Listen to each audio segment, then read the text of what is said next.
Majlis diteruskan lagi dengan sesi kedua seminar pada hari ini yang akan disampaikan oleh Encik Muhammad Ridwan bin Abbas, Ketua Penolong Setiausaha Unit Guru Bahagian Pengurusan Sumber Manusia di TSM Kementerian Pendidikan Malaysia. Pada pagi ini, Encik Muhammad Ridwan akan berkongsi mengenai pengurusan perkhidmatan kaki tangan awam KPM. Dengan segala hormatnya, dipersilakan.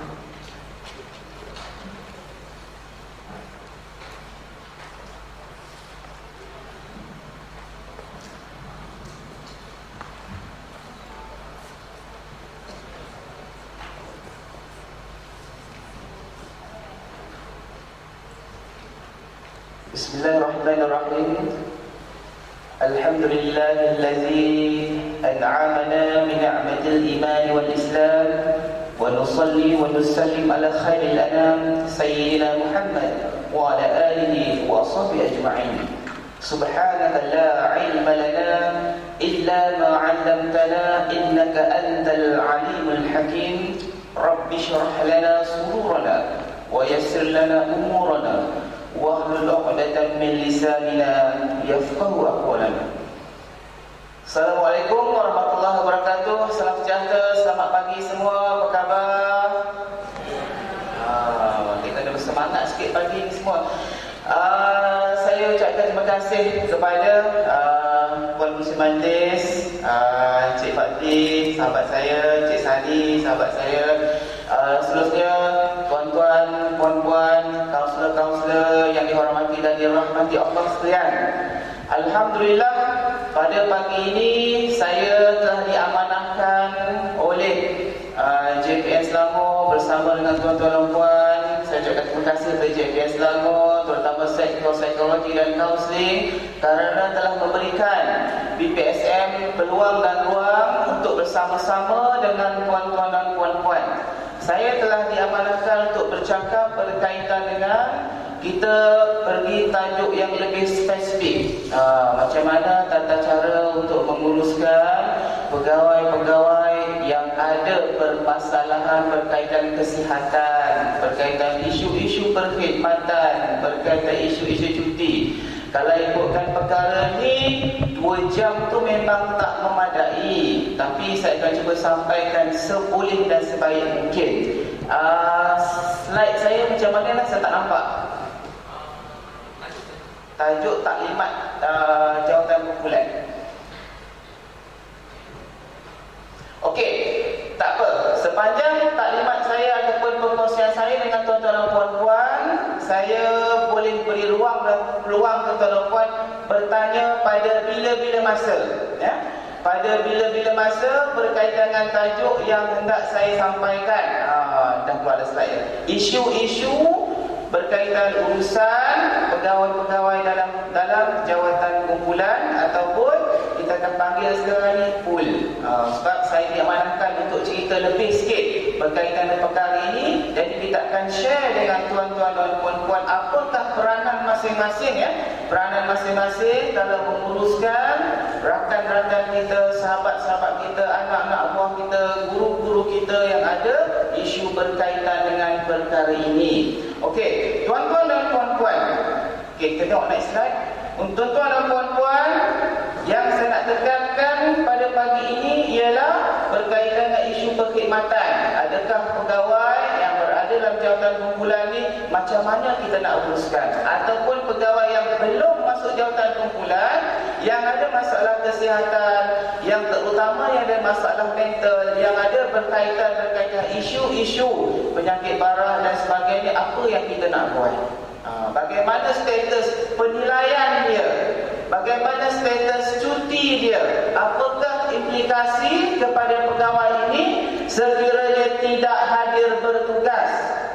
Sebab saya dapati juga ada beberapa isu yang di mana dibangkitkan pegawai ini telah tidak hadir bertugas 150 hari, 200 hari. Jadi apa yang perlu dibuat?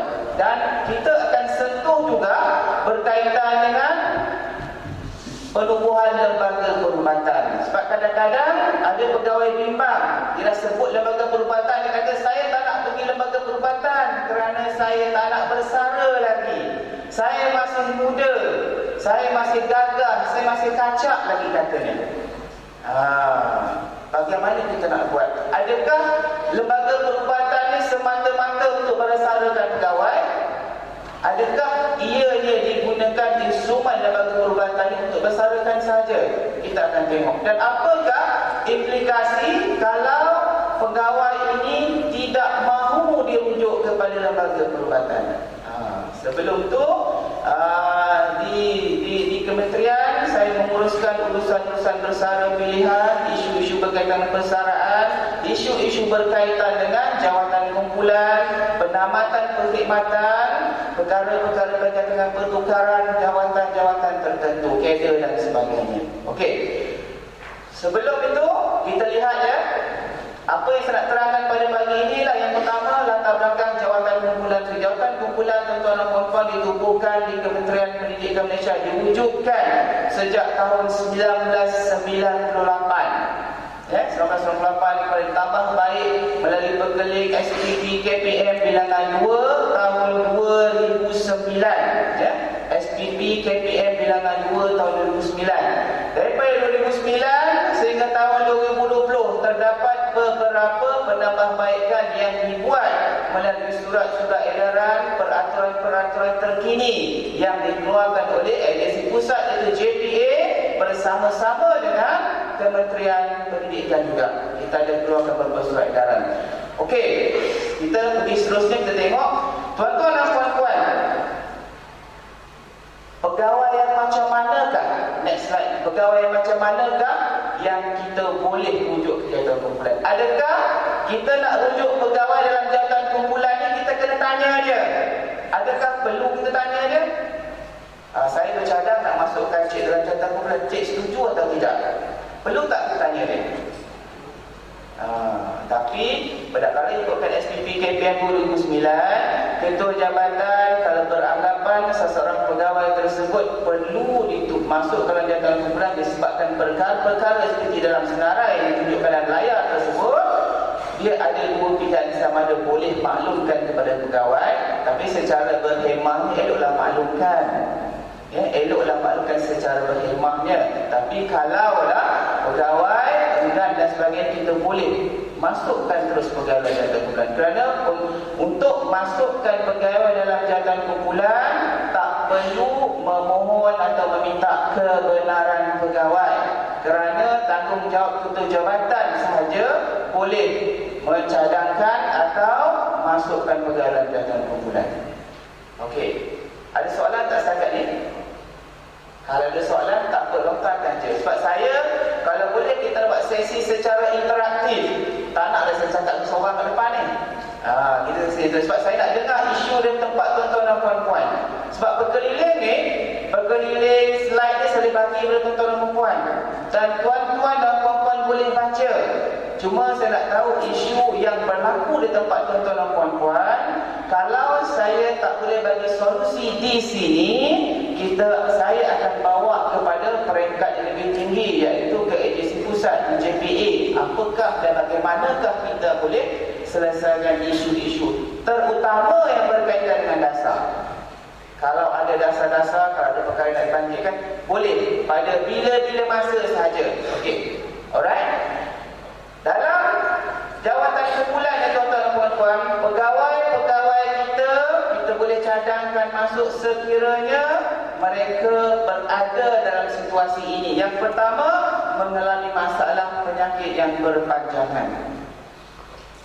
Masalah penyakit berpanjangan tuan-tuan dan puan-puan, apabila kita menjangkakan pegawai ini akan tidak mampu menjalankan tugasnya daripada aspek fizikal dan mentalnya, tak mampu menjalankan tugas, tak mampu menjalankan tugas dari aspek fizikal dan mentalnya, maka kita boleh cadangkan untuk pegawai ini dipulakan.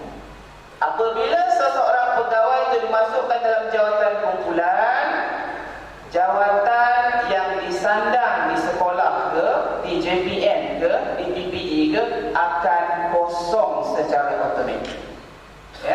Jawatan yang disandang di sekolah, di JPN ke BPD, bagi pegawai tersebut akan kosong kerana peruntukan jawatan kumpulan ini diperuntukkan oleh bahagian pengurusan sumber manusia dan gaji juga dibayar melalui waran yang diturunkan kepada JPN masing-masing untuk membayar setiap pegawai yang berada dalam jawatan kumpulan.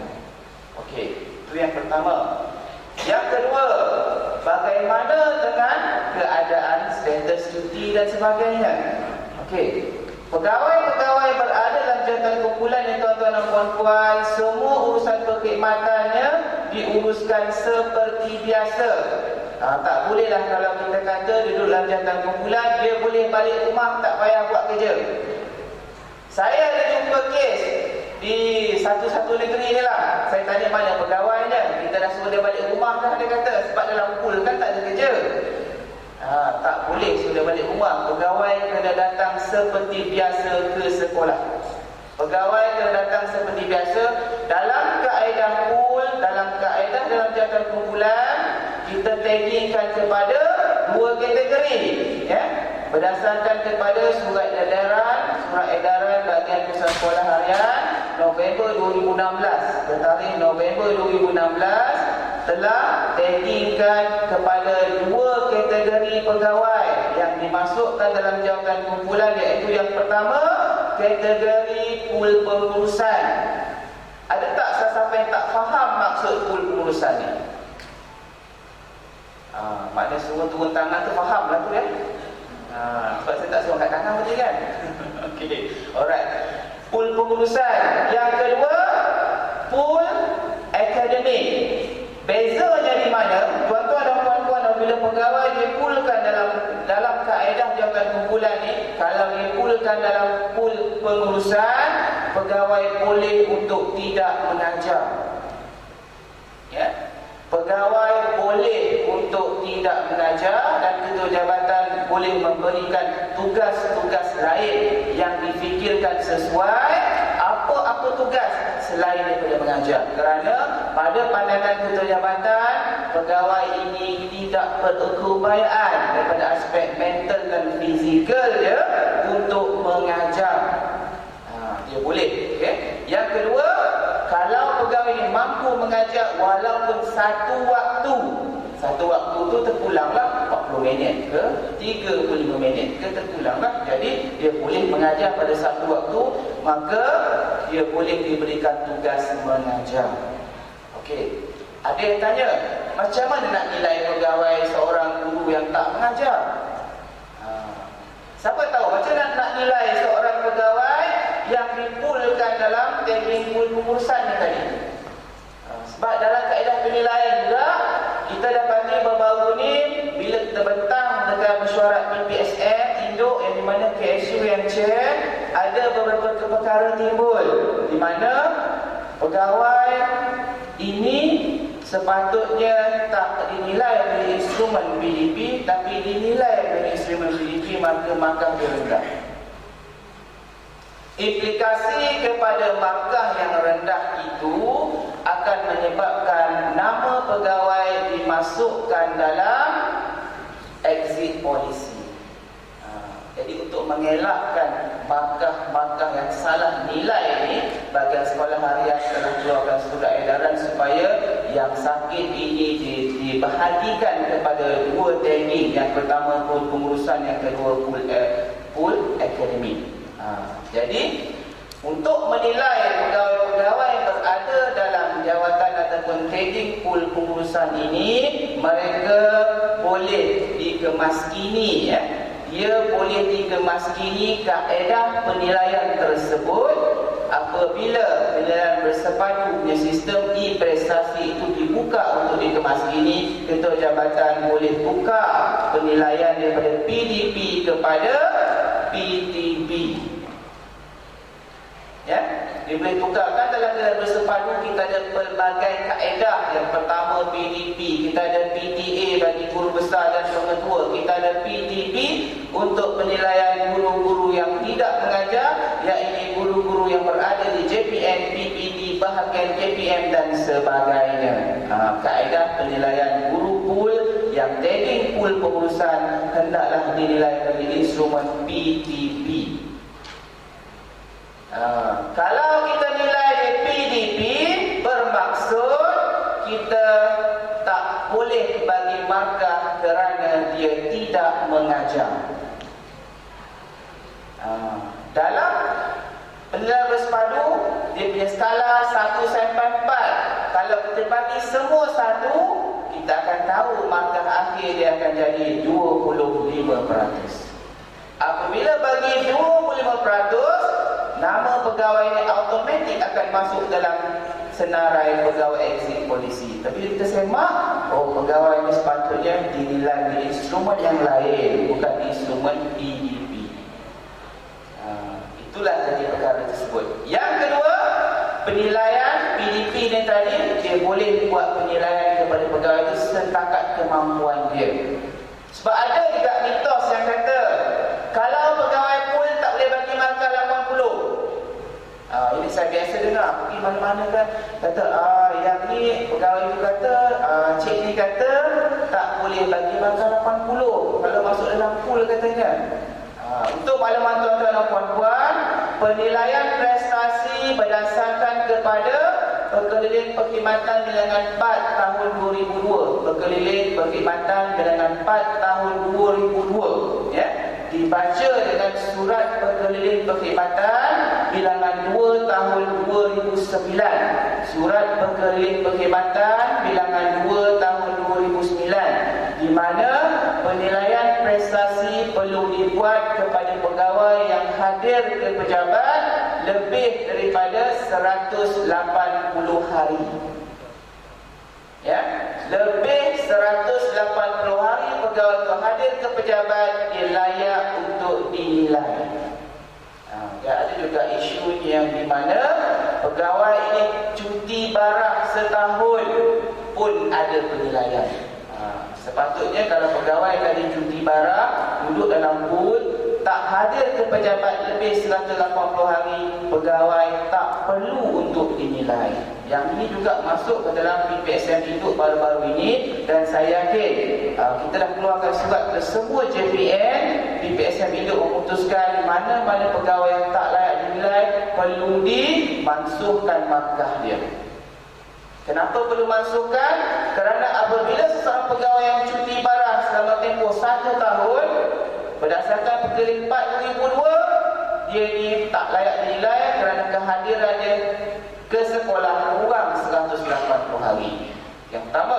Yang kedua, ketua jabatan perlu caveatkan nama dia untuk mengelakkan masuk dalam senarai ada pegawai yang tak dinilai. Maknanya penilaian ke atas pegawai kena dibuat, semua pegawai perlu dinilai untuk dapatkan data 100% penilaian. Betul kan? Betul kan? Jadi untuk mengelakkan perkara itu, pegawai yang tak layak dinilai tadi perlu di-caveatkan daripada erti kata penilaian tersebut, maka dia boleh dikeluarkan, maka dia tak perlu dinilai kalau kehadiran dia kurang 180 hari. Yang ini jelas tuan-tuan, dalam kaedah ataupun manual penilaian bersepadu pun disebutkan. Kaedah manual penilaian bersepadu pun disebutkan bersama-sama dengan Perkeliling 4 tahun 2002 di lampiran A2. Lampiran A2 perkara 10 dia cerita berkaitan urusan prestasi. Ada soalan tak setakat ni? Kau semua faham? Tak apa, jangan minta, boleh dia tanya. Sebab saya nak dengar isu daripada tuan-tuan dan perempuan. Kalau ada nak bertanya. Kan ada siapa nak mula dulu? Saya rasa sesuai untuk kita bercakap secara interaktif supaya saya boleh dengar suara tuan-tuan dan perempuan apa isunya dan kita boleh share. Melainkan kalau tuan-tuan dan perempuan memang dah clear bab ini. Okey, itu tadi kita cerita berkaitan dengan pool pengurusan penilaian pegawai dalam jawatan pool tersebut. Okey, next. Okey, yang ini berkaitan dengan isu pegawai yang ada masalah mental. Sebab tadi pun ada dimaklumkan kepada saya macam mana tata cara untuk kita menguruskan pegawai-pegawai dengan masalah mental ni. Okey. Apabila pegawai disahkan, sebab dia bukan, kadang-kadang pegawai ini belum disahkan pun, kita tak boleh rujuk dia pun kepada pegawai perubatan. Sebab kadang-kadang tak nak pergi pun kepada pegawai perubatan tadi. Dia tak nak pergi pun ke hospital. Pegawai-pegawai yang ada masalah, kejap dia ada halusinasi lah, ada delusi lah, dia nampak macam-macam dan sebagainya. Sebab dalam kaedah perubatan moden, pegawai-pegawai ini kena dirunduk dengan sekretaris saja. Sebab kadang-kadang ada juga dalam aspek persepsi, dia nampak dia keluar bilik sekretaris kata, oh gila. Kadang-kadang macam tu. Belum tentu dia orang tu gila, kerana bukan mereka hanya untuk dapatkan maklumat saja daripada sekretaris tersebut, dah kata macam tu. Persepsi manusia. Tapi tuan-tuan dan puan-puan, berkaitan dengan isu pengurusan pegawai dan masalah kesihatan mental ini, apa cara sekalipun, apa keadaan sekalipun, kalau dia tak hadir bertugas, memang kena ada surat MC. Memang kena ada surat MC. Kalau tak ada surat MC, dia anggap tak hadir bertugas. Itu je. Sebab ada yang tanya saya, boleh tak kalau perubatan alternatif keluarkan MC? Perubatan alternatif setakat ni tidak boleh mengeluarkan apa-apa sijil sakit. Hanya pegawai perubatan yang berdaftar dengan MMC saja, berdaftar dengan MMC saja boleh keluarkan sijil cuti sakit. Dan sijil cuti sakit itu, tuan-tuan dan puan-puan, kalaulah kita dapati sijil cuti sakit ini meragukan, kita dapati sijil cuti sakit ini seolah-olah palsu dan sebagainya, kita boleh buat laporan polis, kita boleh membatalkan cuti sakit. Boleh atau tidak cuti sakit dibatalkan, tuan-tuan dan puan? Boleh.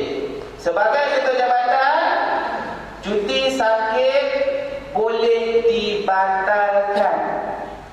Kalau kita rujuk kepada perenggan 17 A, B dan C. 17 dalam kaedah pengiraan cuti sakit, kaedah kelulusan cuti sakit, ketua jabatan boleh membatalkan.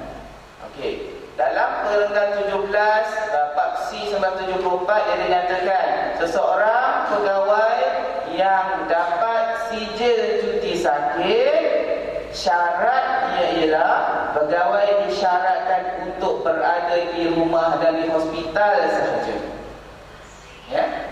Sebab juga tanya, kalau macam dapat cuti sakit boleh tak dia ke mana-mana? Okay. Kalau berdasarkan peraturan ya, peraturan 17C jelas pegawai yang dapat cuti sakit, sijil cuti sakit, dia mestilah menghabiskan masa di rumah dan di hospital sahaja, ataupun mana-mana tempat yang dinasihatkan oleh pegawai perubatan.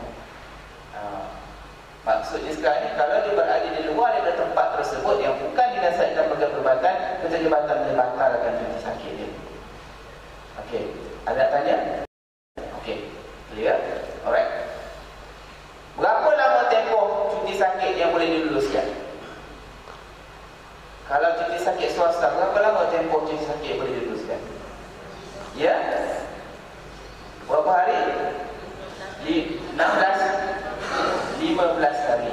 Maksimum 15 hari sahaja cuti sakit swasta. Maksimum itu kategori cuti sakit yang tak admit dalam ward. Maksimum 15 hari sahaja.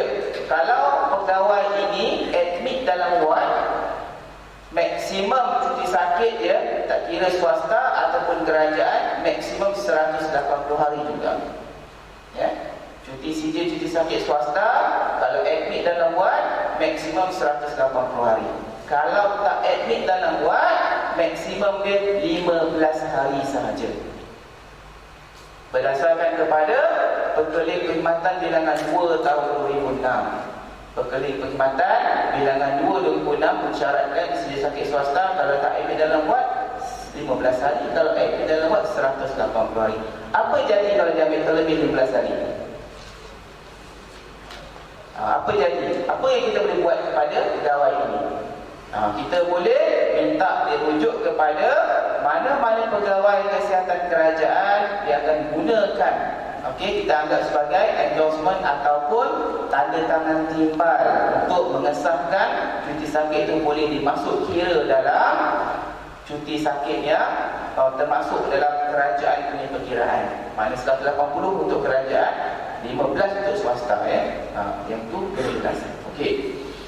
Tuan-tuan dan puan-puan, pegawai-pegawai enggan dirujuk kepada pegawai-pegawai enggan dirujuk ataupun diperiksa ke tahap kesihatan dia, yang ni pun kita boleh ambil tindakan tata tertib sebenarnya. Ketua jabatan ada hak dan kuasa untuk mengarahkan pegawai untuk diperiksa kepada mana-mana pegawai perubatan apabila ketua jabatan nampak beranggapan, berpandangan pegawai ini kena diperiksa oleh pegawai perubatan. Dan perkara itu jelas, tuan-tuan dan puan-puan boleh gunakan Pergeling Perkhidmatan Bilangan 1 tahun 2013. Pergeling Perkhidmatan Bilangan 1 tahun 2013, di mana ketua jabatan apabila mendapati mana-mana pegawai yang dianggap sebagai nampak macam tidak sihat, seolah-olah tidak sihat, rasa-rasa macam tak sihat, boleh diminta pegawai tersebut untuk diperiksa oleh mana-mana pegawai perubatan untuk ditentukan status perkhidmatan pegawai. Ya, boleh gunakan klausa itu dalam Pergeling Perkhidmatan Bilangan 1 tahun 2013. Ketua jabatan boleh mengarahkan pegawai ini tadi. Kalau dia enggak, dia boleh termasuk dalam arti kata ingkar perintah. Ya, boleh dalam keadaan seperti itu. Okey, ada soalan? Tak ada juga. Okey, kita tengok next slide. Tuan-tuan dan puan-puan, selain daripada masalah kesihatan tadi itu, seseorang pegawai boleh juga digunakan atau dimasukkan dalam jawatan kumpulan apabila pegawai tersebut telah diluluskan cuti tanpa gaji. Ada berapa jenis cuti tanpa gaji dalam perkhidmatan? Siapa tahu ada berapa jenis cuti tanpa gaji? Ada 3. Kalau belajar masuk ada kalau belajar jadi gaji 4 lah. Yang pertama, cuti tanpa gaji menjaga anak. Cuti tanpa gaji menjaga anak di bawah Pergeling Perkhidmatan Bilangan 5 tahun 2014. Di mana cuti tanpa gaji menjaga anak ini maksimum dia ada 1825 hari. Ya, 1825 hari maksimum. Itu kalau seseorang pegawai ini tadi sebaik tamat cuti bersalin, dia bersambung terus dengan cuti menjaga anak. Yang ni tuan-tuan dan puan, ketua jabatan kena ambil maklum, kena hati-hati. Ya, apabila seorang pegawai tersebut, mesti yang pertama si perempuan lah yang dapat cuti menjaga anak ni, kerana dia yang melahirkan. Cuti menjaga anak ni layak kepada perempuan sahaja. Bila dia melahirkan anak, kemudian disambung cuti tanpa dia masuk kerja. Kalau hari ke-90 dia habis cuti bersalin, hari ke-91 dia masuk bertugas, dia tak layak dapat 5 tahun ni. Ya? Hari ke-91 dia masuk bertugas, kalau dia nak mohon cuti tanpa gaji menjaga anak berdasarkan Pergeling 5 2014, dia hanya layak untuk dapat 1 tahun sahaja, ataupun hingga umur anak 5 tahun, atau mana-mana yang terdahulu. Ya? Dia hanya layak untuk dapat tempoh tersebut. Kalau hari ke-91 dia tak datang kerja, dah mohon dah sebulan sebelum genap 91 hari dia, 90 hari dia cuti bersalin, dia layak untuk dapat sehingga 5 tahun tersebut. Bila pegawai cuti 5 tahun ni tuan-tuan dan puan, kita boleh rujukkan dia dalam jawatan kumpulan. Sebab jawatan kumpulan ni tuan-tuan dan puan, ada yang tanya apa fungsi dia. Fungsi dia lah untuk membantu jawatan, untuk membantu organisasi, untuk memudahkan organisasi bagi mereka yang tak ada dalam tempoh yang lama di sekolah, di jabatan, dia boleh digantikan dengan orang lain dan pegawai itu dipulkan dalam jawatan kumpulan. Ya, yang pertama tadi cuti tanpa gaji menjaga anak. Yang kedua, cuti tanpa gaji ikut pasangan. Yang jumlahnya, kalau sebelum ini Pergeling tahun 2009 maksimum 3 tahun sahaja. Tapi berdasarkan perkeliling yang baru 5/2016, perkeliling Perkhidmatan Bilangan 5/2016 untuk cuti tanpa gaji mengikut pasangan ni, dia tak ada tempoh. Kerana ada juga saya dapati cikgu kita bercuti selama 19 tahun mengikut pasangan. Balik daripada ikut pasangan, pasangan dia bekerja sebagai duta diplomat. Maknanya dia pasti ikut pasangan dia bertugas di luar negara, daripada negara A pergi negara B dan sebagainya. Jadi 19 tahun dia cuti tanpa gaji ikut pasangan ni tak ada tempoh. Selama mana pasangan berada di luar negara, selama pasangan perlu berada bersama-sama pasangan dia layak untuk diluluskan cuti tersebut. Ya. Tuan-tuan dan puan-puan, pegawai-pegawai ini boleh dipulangkan. Ya. Ada soalan ke? Okey. Seterusnya, pegawai yang cuti tanpa gaji atas alasan persendirian. Cuti tanpa gaji atas alasan persendirian di mana maksimum ya dalam peraturan 14/A Perintah Ambak C 1974 14/A Bab C 1974 disyaratkan pegawai boleh diluluskan, diberikan pertimbangan cuti tanpa gaji atas alasan persendirian maksimum 360 hari sepanjang tempoh perkhidmatan. Sepanjang tempoh perkhidmatan, dia layak hanya 360 hari. Kalau cuti selama setahun, boleh dipulangkan. Okey. Alright. Okey. Next. Alright. Kita dah cover dulu 3 topik yang kita cover tadi. Saya masih lagi menunggu soalan dari Dr. Nauman. Bagus saya faham semua. Cik Sani kata mic disediakan. Ada 2 mic dia kata. Okey. Apa-apa boleh bangun dan boleh tanya. Alright. Puan sila. Akhirnya ada soalan. Saya tak dengar puan duduk kat mic tu. Kita share ramai-ramai supaya kita tahu soalannya hendak dilontarkan. Assalamualaikum Cik Ridwan. Saya pengetua SMP Seksyen 4 Bandar Kilara, Fazrul. Okey, saya nak tanya satu soalan. Minggu lepas saya baru saja terima satu surat pengesahan dari doktor berkaitan dengan seorang guru saya yang telah disahkan penyakit TB.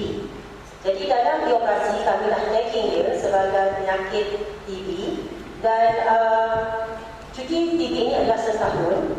Namun begitu, sepanjang tahun ini guru ini tidak hadir selama 78 hari.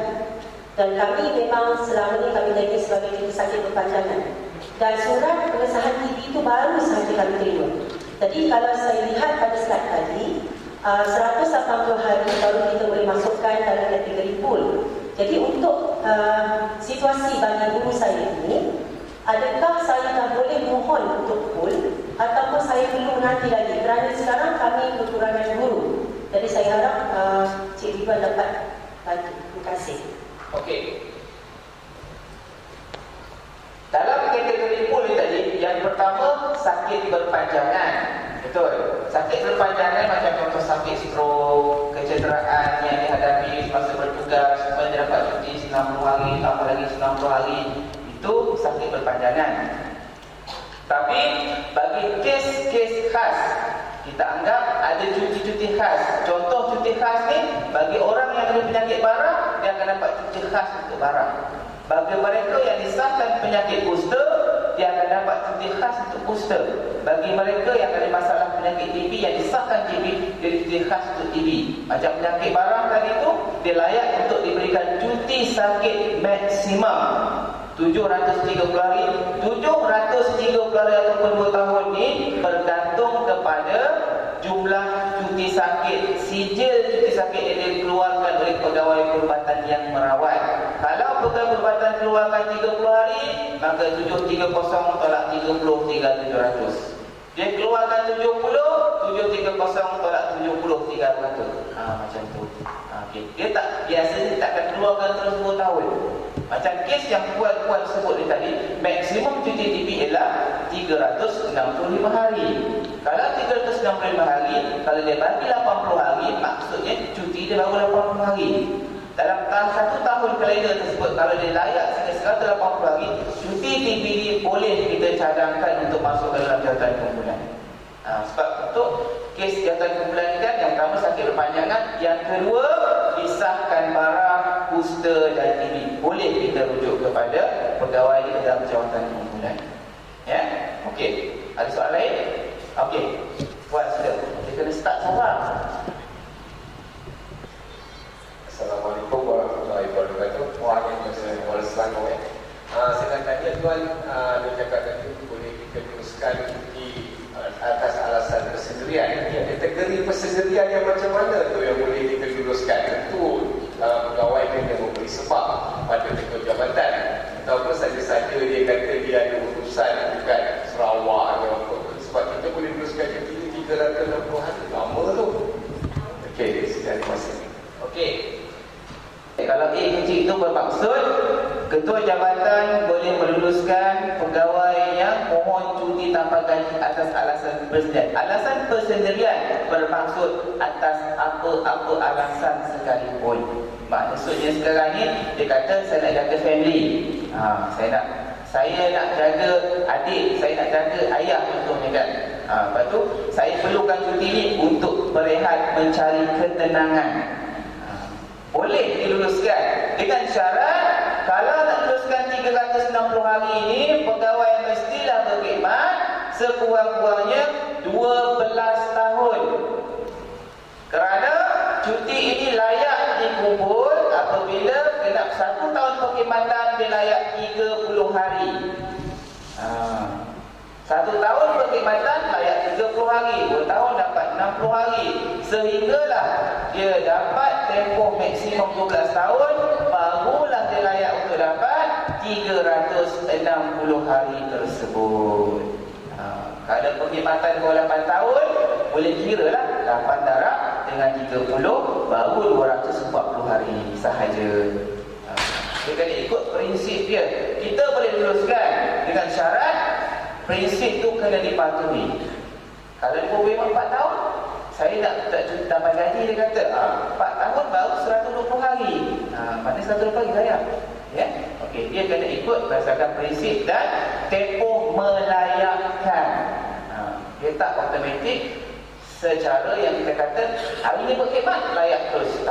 Dia kena tahun pertama sekurang-kurangnya dia kena berkhidmat 6 bulan kan, untuk melayakkan dia dapat cuti tanpa gaji 15 hari. Okey. Ada soalan lain? Clear? Okey. Saya sebut pasal cerita pasal cuti dia kan, cerita pasal dia 3. Cuti belajar dan sebagainya. Cuti belajar lain. Cuti belajar dia tak masuk dalam pool. Dia masuk dalam jawatan, latihan atau pool di bahagian pembiayaan, bahagian beasiswa dan pembiayaan. Dia tak masuk dalam pool yang kita cakap pada hari ini. Okey. Dan seterusnya, pegawai yang telah disyaki melakukan kes jenayah. Okey. Sekiranya kalau seorang pegawai dia ditangkap, kemudian dijatuhkan hukuman, masuk dalam penjara, katalah pegawai ini ditangkap dan dijatuhkan hukuman di bawah Seksyen 323 Kanun Keseksaan. Seksyen 323 ni sangat popular kerana apabila seorang guru dia tampar seorang budak mengadu kepada polis dan sebagainya, cikgu tadi boleh dikenakan charge atau tuduhan di bawah Seksyen 323 Kanun Keseksaan, mencederakan atau memukul tanpa menggunakan senjata. Maknanya dia boleh dipenjarakan dan dia boleh denda. Jadi katakanlah dia dijatuhkan hukuman penjara katalah 6 bulan di bawah Seksyen 323 ni. Kalau dia keluar daripada penjara, adakah dia masih lagi penjara awam? Adakah dia masih lagi penjawat awam?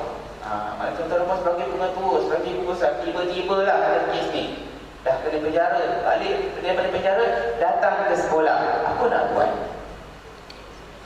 Adakah semua dia balik-balik? Adakah dia kata, rancik dah waktu kena penjara, so dia pergi buat kerja lah? Adakah macam tu? Bagaimana kita nak hadapi situasi itu? Apakah kita nak buat? Bagaimanakah status dia sebagai penjawat awam? Katalah dia langgar PKP, pakai gelang pink pergi sana kemari,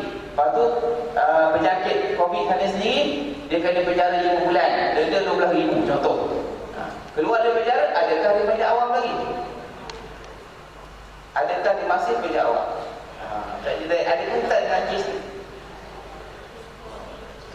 Adakah dia ni masih penjara awam? Ya atau tidak? Siapa kata ya, angkat tangan. Siapa kata tak, jangan angkat tangan. Siapa tak tahu, buat tak tahu je. Okey. Alright. Tuan-tuan dan puan-puan, bagi kes-kes jenayah tuan-tuan dan puan, pegawai sedang berkhidmat, pegawai yang sedang berkhidmat, dia tidak sama dengan pegawai yang telah bersara, atau kita panggil dia pesara, penerima pencen. Dia tak sama.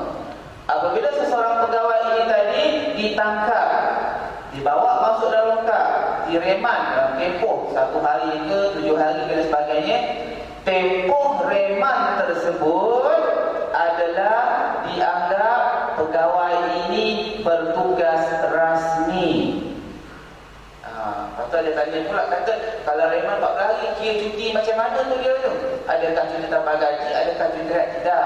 Kerana pegawai ini tadi baru ditangkap, belum lagi disahkan bersalah. Dalam tempoh tersebut, ketua jabatan boleh ambil tindakan dengan memaklumkan kes pegawai kepada lembaga tata tertib. Lembaga tata tertib ini ada 2 kategori. Lembaga tata tertib di bawah peraturan 36, pegawai ini tak boleh untuk tak buang kerja. Kalau lembaga tata tertib yang berbawah peraturan 37, pegawai boleh dibuang kerja. Maksudnya di sini, lembaga tata tertib akan melihat kes pegawai sama ada pegawai boleh ditahan kerja dalam tempoh sebulan. Di bawah peraturan 43, peraturan pegawai awam, kelakuan dan tata tertib, PUA 395/1993.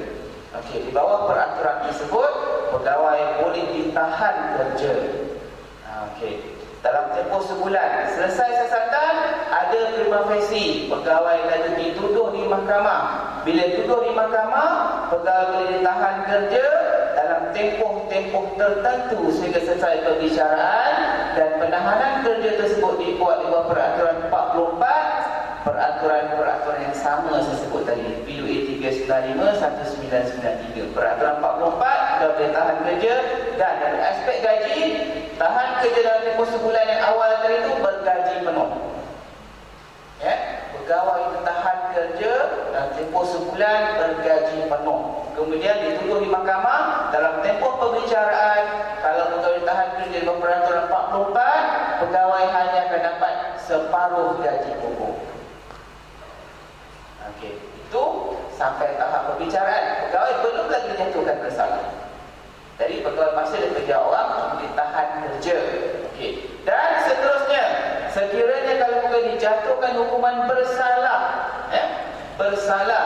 Bila pegawai jatuhkan hukuman bersalah, maka pegawai boleh digantung kerja. Penggantungan kerja pegawai dibuat di bawah peraturan 45 dalam peraturan yang sama. Bila tempoh penggantungan kerja, pegawai tak layak diberikan apa-apa emolumen kepada pegawai kalau didapati bersalah. Dan pegawai tempoh gantung kerja masih lagi penjawat awam. Katalah di penjara 6 bulan tadi, keluar dari penjara, pegawai masih lagi penjawat awam selagi mana lembaga tata tertib tak menjatuhkan hukuman buang kerja kepada pegawai.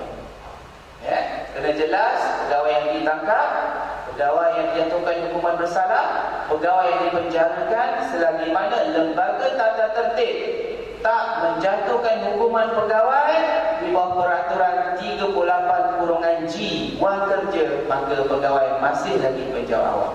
Kalaulah telah dijatuhkan hukuman, maka dapati bersalah, disampaikan bersalah, lembaga tertib putuskan pegawai dibuang kerja di bawah peraturan 38(G), maka pegawai tersebut bukan lagi penjawat awam.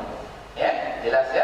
Makanya kalau dalam tempoh gantung kerja dipati bersalah dulu dalam penjara tadi, pegawai mati dalam penjara tersebut, anak-anak dia, isteri dia layak untuk dapat pencen terbitan. Ya? Jelas ya? Kalau soalan bab jenayah ada soalan? Clear? Okey, silakan Pak. Kes bagi jenayah ada kes keahlian juga. Tak ada tugas, okey. Dan dia ditawarkan untuk nak mau tugas. Itu dah berjalan. Dan ini ialah prosesnya ambil masa yang lama untuk buat keputusan dan berlaku. Jadi kita masih lagi jadikan dokumen-dokumen yang diperlukan. Kenapa begitu lama? Kenapa itu berlaku? Kerana apabila seseorang pegawai tak hadir bertugas 1 hari, ketua jabatan buat tak tahu. Tak hadir bertugas 8 minggu, ketua jabatan kata tak apalah biar ini. Tak datang setahun, ketua jabatan pun tak apalah, saya pun nak bejen dah. Itu yang berlaku. Kerana apabila kes sudah tertunggak, kes sudah terlalu lama, apabila nak mengemukakan dokumen kepada ini yang kes biasa, tuan saya tak rujuk kes tuan ini yang kes yang biasa berlaku. Kenapa lambat?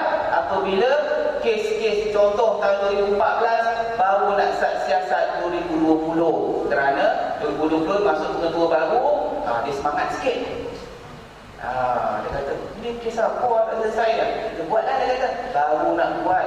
Jadi, apa yang ada lagi? Evidence apa yang ada nak kita bawa kepada lembaga tata tertib? Pasukan dah tu dah tak ada. Orang pun dah tak ada. Sebab kita tak boleh nak isi jawatan mereka yang belum lagi dikeluarkan ke organisasi. Maksud keluar ke organisasi ialah apabila seseorang pegawai tak hadir bertugas, kita tak boleh isi jawatan dia. Katalah setahun tak datang, dalam tempoh setahun tu takkan ada sesiapa boleh ganti jawatan dia, kerana tak ada mana-mana surat pun yang mengeluarkan dia daripada jawatan tersebut. Maksud surat yang dikeluarkan ialah apabila pegawai tak dibuang kerja, nama pegawai masih ada, cuma gaji tak ada. Dan saya pernah jumpa pegawai tak ada tapi gaji ada. Yang tu cerita lain. Pegawai tak ada tapi jawatan dia masih ada, dia masih penyandang. Selagi mana lembaga tertib tak keluarkan surat buang kerja, pegawai masih penyandang di situ. Yang pertama. Yang kedua, pegawai tak letak jawatan, so jawatan dia masih ada, pegawai masih ada. Yang ketiga, pegawai belum pencen, jadi jawatan tak kosong. Pegawai belum ditamatkan perkhidmatan, jawatan tak kosong. Jadi dalam tempoh setahun tadi pegawai tak datang, dia akan jadi kesukaran kepada organisasi. Kerana apa? Kerana ketua jabatan tak ambil tindakan kepada pegawai ini tadi untuk segerakan kes tersebut. Proses tata tertib dapat semua dokumen, rujuk kepada lembaga, lembaga akan putuskan, pengerusi akan putuskan ada kes atau tak ada kes. Okey, ada prima facie ataupun no further action. Kalau dia kata ada kes, ada prima facie, kena keluar, lembaga akan keluarkan surat pertuduhan. Pegawai kena jawab dalam tempoh 21 hari atau kita panggil representasi 21 hari. Selesai 21 hari pegawai jawab, masuk dalam lembaga kemudian dibicarakan dan disemak dan dipertimbangkan, keluar keputusan. Tak sampai ke setahun. Apa yang dia lewat? Kerana lembaga tertib kata dokumen tak cukup ni cik, evidence tak ada ni, surat arahan kembali bertugas ada tak dikeluarkan, surat tunjuk sebab tak ada tugas ada tak dikeluarkan. Jadi perkara-perkara tersebut kena dipatuhi. Kalau hari ni dia tak datang, katalah pegawai tak datang hari ni, tak ada surat MC, tak ada cakap apa-apa, tak ada berita apa, kita telefon dia, kena tanya dia kat mana. Kalau tak jawab juga, besok dia datang, kita keluar terus surat tunjuk sebab kenapa tak boleh diambil tindakan tata tertib. Kalau alasan dia munasabah, kita minta dia mohon cuti, bukan kita bagi cuti. Ya? Kalau dia tak datang 1 hari, besok tu dia datang, semalam kenapa tak datang? Saya dah tak sekian. Okey. Pada pandangan kita, alasan dia nasabah, suruh dia minta cuti. Dia minta cuti, kita boleh teruskan. Kita boleh atau tak boleh teruskan. Kita buat pertimbangan. Okey. Lepas tu, Dia kata, saya ada MC. Dia kemukakan MC. So, beliaulah MC. Dan kalau kita dapati penerangan yang tak munasabah, kita boleh charge dari bawah peraturan 14A besar, tiada gaji bagi pegawai yang tak hadir bertugas. Kita kutip satu hari environment je. Itu proses je lah. Ya, proses je. Adakah tindakan mengutip emolumen bagi pegawai yang tak hadir bertugas dianggap tindakan tata tertib? Ya, adakah pegawai, adakah tindakan ketua jabatan untuk mengutip emolumen atau menunjukkan hak emolumen bagi pegawai yang tak hadir bertugas dianggap tindakan tata tertib? Senyap. Okey, sebab ada kes berlaku kan, mana ada cikgu kena saman dan sebagainya. Saya tak ada tugas, pegawai tak ada tugas, kemudian jabatan potong emolumen dia saman cikgu. Ada kes macam tu. Bolehkah kita jabatan kutip pada emolumen pegawai? Berdasarkan peraturannya, saya spesifikkanlah, berdasarkan peraturan 27. Berdasarkan peraturan 27, dalam peraturan pegawai awam, kelakuan dan tata tertib 1963, peraturan 27 dibaca dengan peraturan 14A besar kurungan A kecil dalam Perintah Bab C 1974. Ketua jabatan boleh mengarahkan unit gaji untuk mengutip emolumen pegawai tak hadir bertugas dan boleh keluarkan nama dalam payroll, dan tindakan itu bukan tindakan tata tertib. Ya, bukan saya kata, peraturan tadi kata bukan tindakan tata tertib. Masa bila berlaku tindakan tertib? Setelah kes pegawai dibawa kepada lembaga akan mempertimbangkan, selepas itu keluarkan surat representasi, selepas representasi keputusan akan dibuat sama ada pegawai ini bersalah atau tak bersalah. Kalau bersalah, keputusannya tempoh tak ada bertugas akan dilucutkan hak emolumen, barulah dianggap itu keputusan tata tertib dan pegawai kemungkinan dibuang kerja. Itu pun keputusan tata tertib. Jadi kalau tak ada bertugas, ketua jabatan boleh menggunakan kuasa dia untuk tidak memberi gaji kepada pegawai kerana gaji memang hak pegawai apabila hadir bertugas. Okey, silakan Puan. Puan, tolong kenalkan nama dan di mana tempat bertugas. Terima kasih. Assalamualaikum warahmatullahi wabarakatuh. Selamat pagi, Encik Ridwan. Saya Puan Suhana dari daerah Kuala Selangor. Saya ada persoalan.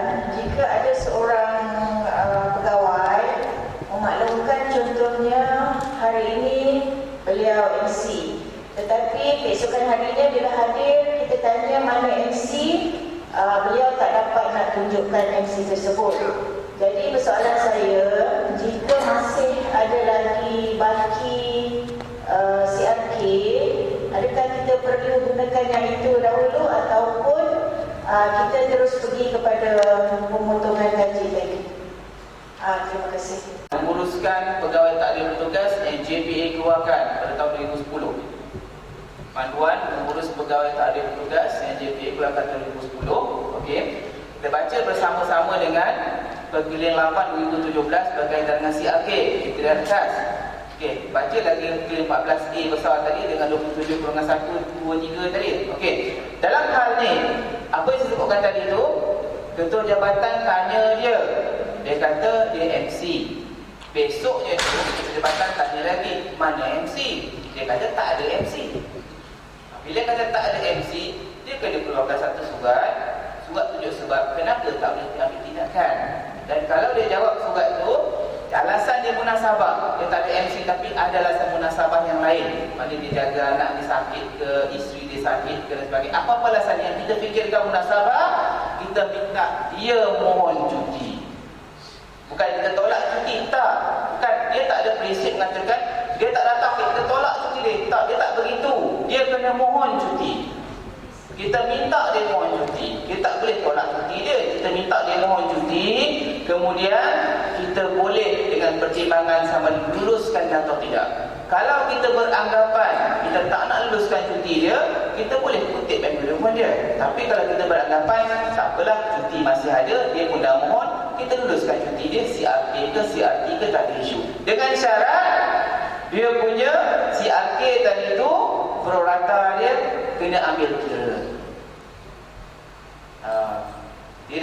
Dia baru kerja sebulan, cuti CRK dia 10 hari kan, dia nak ambil 5 hari, mana boleh 5 hari datang, kalau tak boleh lah macam tu. Okay? Sebab cuti secara prorata ni mesti diluluskan berdasarkan kepada jumlah perkhidmatan yang melayakkan. Untuk cuti rehat tahunan, seseorang pegawai tersebut layak untuk dapat jumlah keseluruhan setelah berkhidmat genap setahun. Katalah dia baru berkhidmat 6 bulan, cuti 30 hari, dia hanya layak untuk dapat 15 hari sahaja. Sebab kira prorata ni jumlah hari berkhidmat darab jumlah hari berkhidmat bahagi dengan 365 hari darab dengan kelayakan cuti. Katalah berkhidmat 180 hari bahagi dengan 365 hari darab dengan 10, jawapannya confirm 5. Okey, tuan sila.